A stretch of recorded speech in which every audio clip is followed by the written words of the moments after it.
आपका second chapter जिसका नाम है द रिवर बैंक। तो नदी का किनारा।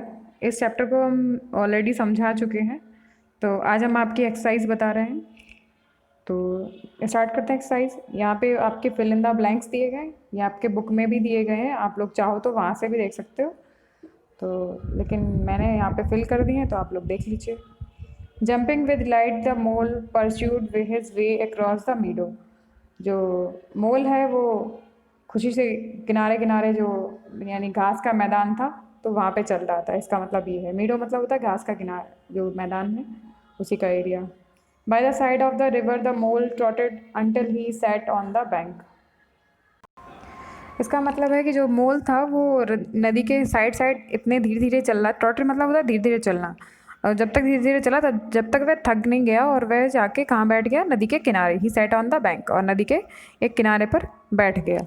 नेक्स्ट थर्ड पॉइंट आपका दिया गया, as he sat on the grass and looked across the river. जैसे ही वह घास पर बैठा और सामने उसने नदी के दूसरे किनारे पर देखा, तो उसे क्या दिखा, एक dark hole. A dark hole in the bank caught his eyes. और उसकी आंखों ने एक डार्क होल यानी काले कलर का जो होल दिख रहा था, वो उसकी आंखों ने पकड़ लिया। ठीक, तो यहाँ पे डार्क होल हुआ। फोर्थ पॉइंट दिया गया था, water rat स्कर्ल्ड smartly across.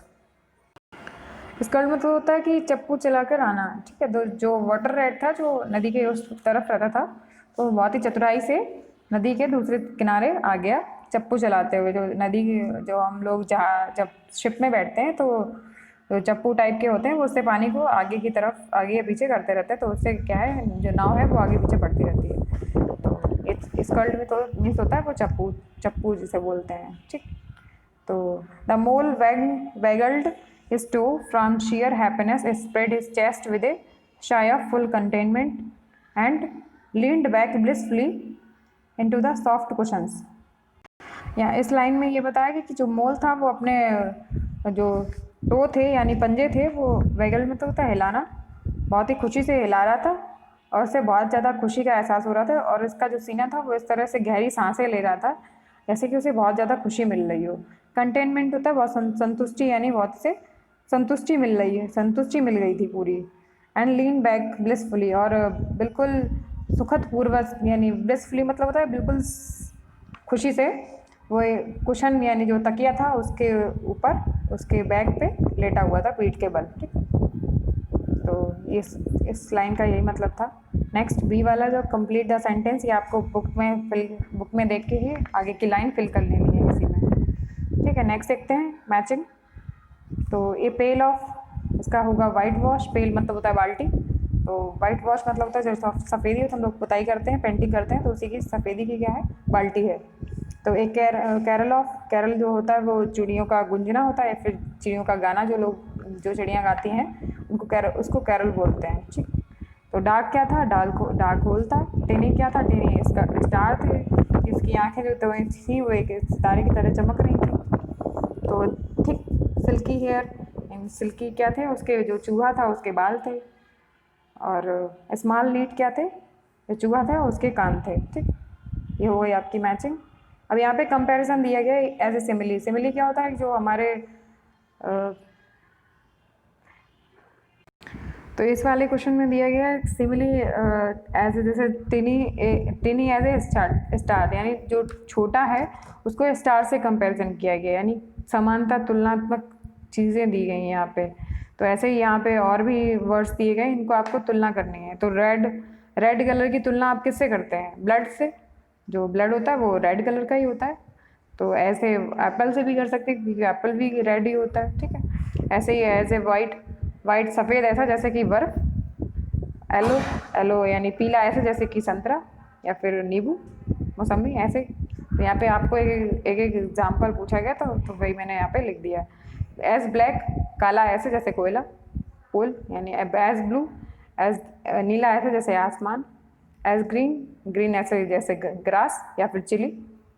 Age wise, बुद्धिमान ऐसे जैसे कि उल्लू। और बिजी, यानी बिजी मतलब होता है व्यस्त, व्यस्त ऐसे जैसे कि मधुमक्खियाँ बिजी रहती हैं। ठीक, तो यहाँ पे एक सिमिली का एग्जांपल दिया गया, और उसी तरह से आपको यहाँ पे सिमिली और भी इन वर्ड्स की बनानी है। तो यही आपके हो गए।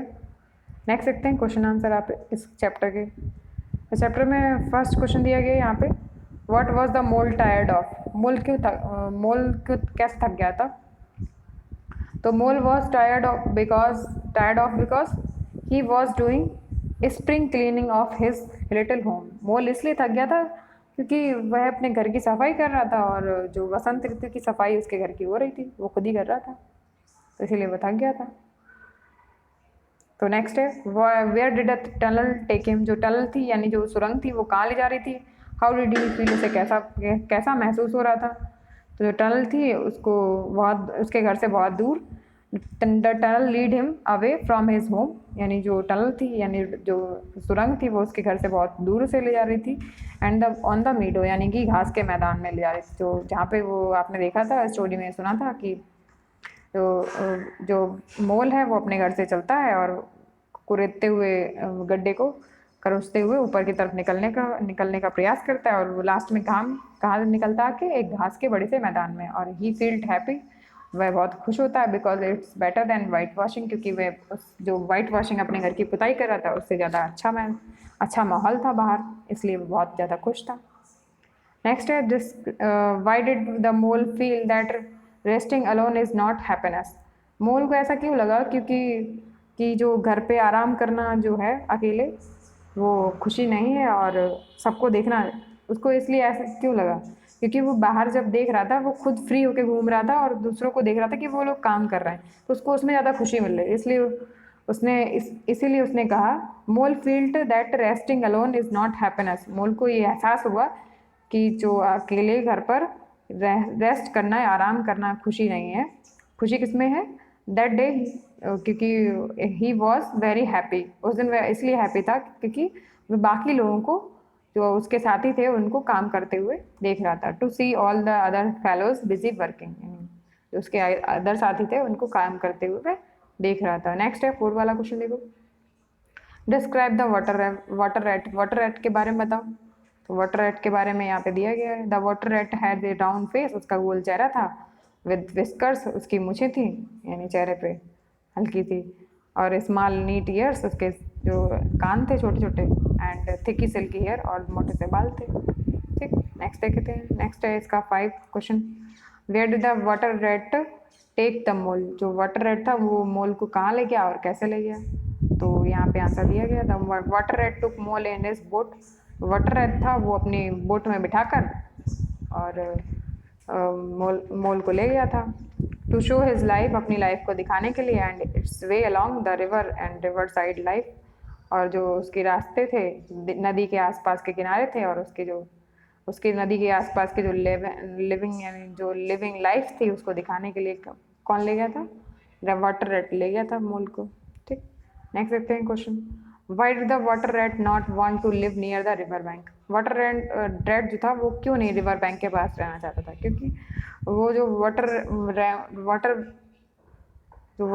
रिवर की यानी जो रिवर बैंक थी वो बहुत ज़्यादा क्राउडेड हो चुकी थी, यानी भीड़ बहुत ज़्यादा हो चुकी थी उस पर, और दिन ब दिन जो पॉल्यूशन था वो बढ़ता जा रहा था।